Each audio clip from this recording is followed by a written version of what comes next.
Hello Capricorn, Sun, Moon, Rising, and Venus signs. Kamusta kayo? Sana po yun nasa mabuti kayong kalagayan. Welcome back po sa Star Tarot. Kung bago kayo rito, welcome din kayo. Thank you sa inyong support. I truly appreciate it. God bless you all. Capricorn, privileged lady. Ayan, so yan ang inyong ano ngayon, yan ang inyong paunang energy, and that is very beautiful kasi that represents prosperity and abundance. So, maaring merong paparating dito mga financial opportunity, maaring merong mga paparating na financial blessings dito that is going to bring forth prosperity and abundance sa buhay ninyo, no? Capricorn, so iba-iba yan, depende sa inyong sitwasyon. What else? We have false person, Capricorn. Maaring ang iba sa inyo dito ay masyado nagtitiwala, no, sa ibang tao, at baka ngayon baka maloko kayo, kaya warning ito sa inyo, no, na huwag kayong masyado magtitiwala 100% sa mga taong nasa paligid ninyo. Pakinggan ninyo, pakiramdaman ninyo ang mga kaganapan, no, makiramdam kayo dahil maraming mga tao sa paligid ninyo dito ang baka akala ninyo maayos kausap, maganda kausap, mabait, mga ganon. Pero, you never know. Baka ito'y pinapasakay lang kayo at yan pala ay magte-take advantage sa inyo. Manloloko sa inyo, no?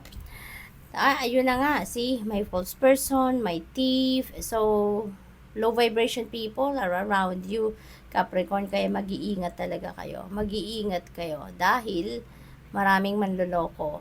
Maraming mambubudol, no, dito, Capricorn. So, what else? We have number 6, mature woman.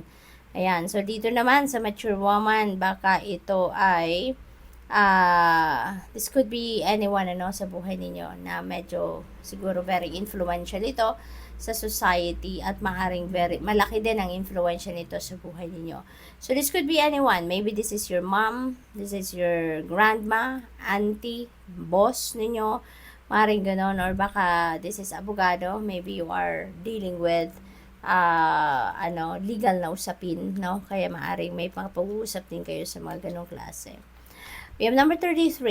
Ayan, so number 33 is a master number, so I suggest you please look up for the meaning of number 33 for more guidance. Okay, may concern kayo dito, no, meron kayong inaalala, nagwo-worry kayo about something, so maaaring yung inaalala ninyo could be linked to this mature woman, no? So, posible ganun ang sitwasyon dito. But, lalahanin nyo lang na yung pag-aalala ay hindi nakakatulong. Okay? Kung ano man ang mga concerns ninyo, kung ano sa tingin ninyo makakabuti, yun ang gawin ninyo. Baka kailangan ninyong kausapin ang tao para magkaharap kayo, magkarinigan kayo mismo, at hindi mga second-hand information na naririnig ninyo, maring gano'n, ano? Or, wag kayong mag-alala. Lift it all up. Lahat ng concerns niyo, lift it all up to God, no? And allow God to deal with it, no?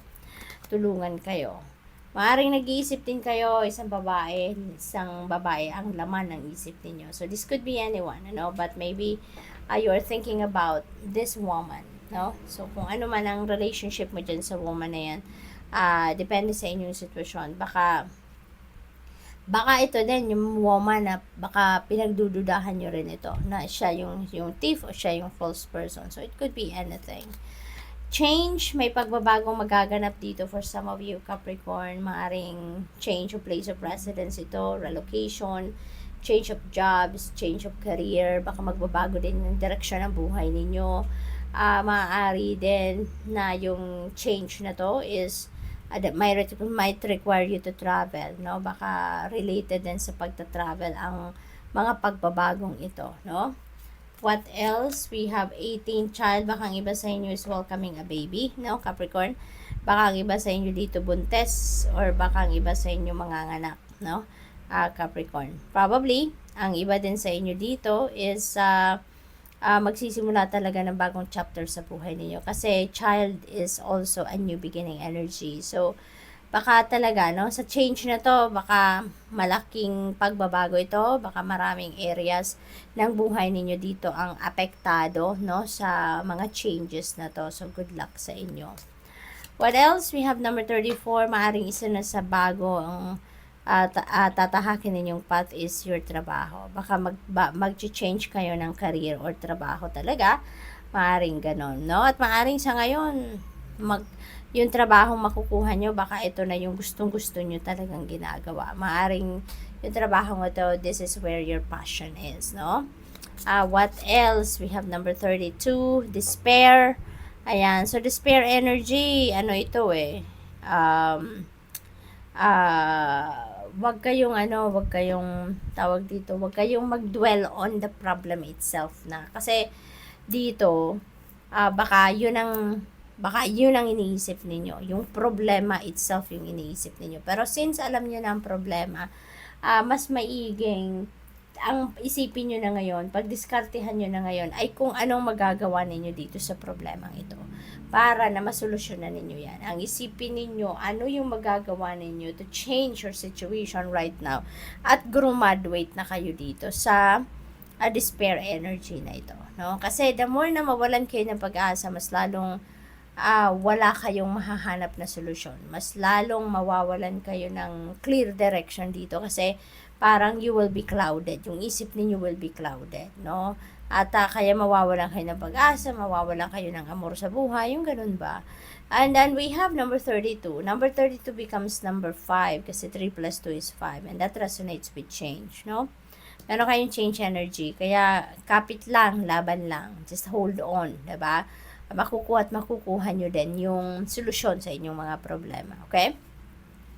And this is a synchronicity. Then dito, Capricorn, we have number 32, 33, 34. So, ascending number. So, definitely, Capricorn, magandang indication yan na magpo-progress ang sitwasyon ninyo.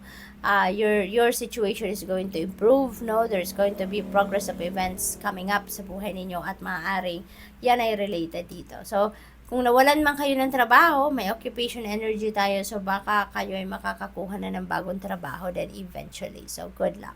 Thank you for watching. Love and light. Namaste.